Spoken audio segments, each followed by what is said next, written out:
जब आया ने स्कूल से छुट्टी लेने के लिए बीमार होने का नाटक किया, उसकी छींक ने उसके कमरे से सभी रंग मैजिकली चुरा लिए।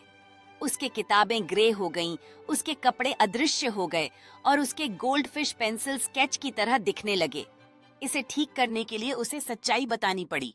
रंग पहले से ज्यादा रोशन हो गए। ईमानदारी जीवन को और रोशन बनाती है। आया अपने रंगीन कमरे के बीच में खड़ी है।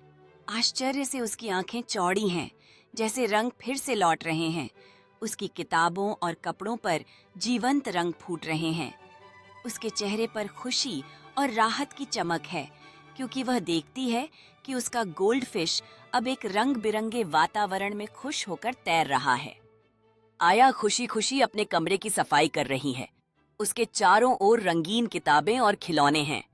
हंसते हुए वह देख रही है कि कैसे हर चीज फिर से अपने जीवंत रंगों को प्राप्त कर रही है। एक चौड़ी तस्वीर में आया का पड़ोस सूर्यास्त के समय है, जहां आकाश में शानदार रंग सज रहे हैं, जो ईमानदारी से जीवन में खुशियां और चमक लाने का प्रतीक है।